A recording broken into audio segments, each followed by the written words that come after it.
नहीं सुनाता हूँ। एक बार मैंने एक लड़की को प्रपोज किया, हर चीज का एक कार्ड दिया। कब? अब बताई थे तो उसने आके मुझसे कहा अवध तुम्हारे पापा की सैलरी कितनी होगी? तो मैंने कहा 10,000। अच्छा। कहीं जब मैं हफ्ते में एक बार लखनऊ जाती हूँ मार्केटिंग वगैरह करने तो मैं 10-15 हज़ार खर्चे कर देती हूँ एक बार। तो तुम जाने दो, नहीं हो पाएगा, जाने दो। तो हमें उस वक्त तो उसने मुझे मना नहीं किया कि मैं तुम्हें प्यार नहीं करती और फलाना दे, ये सब नाटकबाजी नहीं किया उसने कि जाके शिकायत कर दे, फलाना कर दे, कुछ नहीं। हमें लगा यार बात तो एकदम सही कह रही है कि भाई हमारे पिताजी डाकखाने के बाबू हैं, 10,000 रुपया सैलरी है और ये 15-20 हज़ार रुपये एक हफ्ते में एक बार जाकर खर्चा कर देती, यानी अगर हम 10,000 रुपया माने तो महीने में 40,000 रुपया। खैर बात आई गई हो गई, सब खत्म हो गया। मैं अपना आज जहाँ होता हूँ तो अभी रिसेंटली उसका एक फ़ोन आया तो कही अब तुमसे कुछ बात करनी है। मैंने कहा यार तुम्हारे पति की सैलरी कितनी है? कही प्लीज अब जाने दो। अरे मैंने कहा नहीं बता दो कितनी, 3 करोड़ 5 करोड़ 10 करोड़ कितना? कही प्लीज।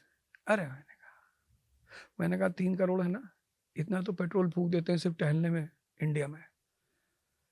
तो वो लेडी बुरी नहीं थी, उस लेडी का सबसे प्यारा पॉइंट ये था कि वो मुझे अपना औकात दिखा गई थी कि देखो अवध ओझा फालतू में नहीं उड़ना है। मैं बहुत सारे युवाओं को देखा हूं इसको लेके वो डिप्रेस हो जाते हैं। इस देश में औरतों ने हमेशा स्वयंवर किया है और सीता जी उसी को मिलेंगी जो शिव का धनुष तोड़ेगा। औकात पैदा कर लो, सीता जी आपको मिल जाएंगी।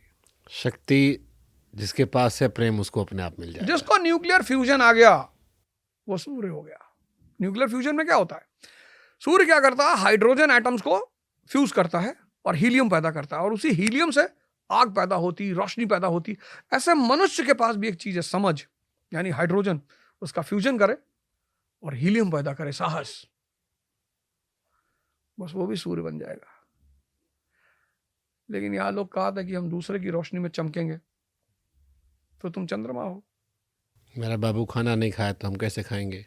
तो तुम मामा बन के रह जाओगे भगवान तो ना हो पाओगे। तो भगवान होने के लिए न्यूक्लियर फ्यूजन करना पड़ेगा। सलमान खान ने मजाक मजाक में कहा था, लेकिन सही कहा। तो गाना जो आया था, तो लड़की के पीछे भागेगा, लड़की पैसा पीछे भागेगी तो पैसे के पीछे भागेगा, या शक्ति के पीछे भागो तो सब आता है। साहब हिंदुओं ने बड़ा अच्छा काम किया। हिंदू एक ऐसी जाति है जो शायद अपनी ताकत को आज भूल गई है। एक उसने फोटो बनाई, भगवान विष्णु लेटे हैं और लक्ष्मी जी पैर दबा रही हैं। अब भगवान विष्णु सर्वशक्तिमान है, शंकर जी भी फंसेंगे तो विष्णु जी को ही याद करेंगे। उस फोटो का एक बड़ा सीधा मैसेज है कि जो आदमी सर्वशक्तिमान है लक्ष्मी जी उसका पैर दबाएंगे। अब सवाल ये उठा कि सर्वशक्तिमान बनेंगे कैसे? तो शंकर जी आ जाते हैं, तीसरी आंख खुली हुई है। जिसकी तीसरी आंख खुल गई उसका इंटरनल डायमेंशन जाग उठा। सुबह कितने बजे उठना है? 4 बजे। करना क्या है? 2 घंटे ध्यान करना है, योग करना है, एक्सरसाइज करना है, ताकत पैदा करना है, 6 घंटा पढ़ना है। वो जो शंकर जी के शरण में हो उसी की तीसरी आंख खुलेगी। शंकर जी यानी ध्यानी और योगी। फिर हनुमान जी की मूर्ति बनाई कि डिवोशन, अपने गोल के प्रति, अपने प्रति। जे का खाए ठीक नहीं वह दूसरे को समझावत है। इस देश की एक बहुत बड़ी विडंबना है। अरे भैया आपको समझाना है, आप समझाओ, राय दो।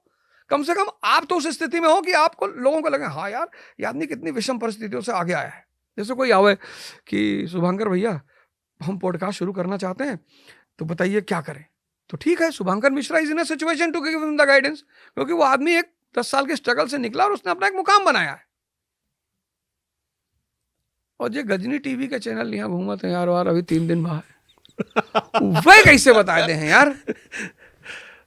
तो आप अपने आप को साबित करो कि मैंने समझा, दुनिया को समझा, समाज को समझा और आज मैंने अपने आप को साबित किया। मैंने बहुत लोगों को देखा जिन्होंने इस बात को समझा।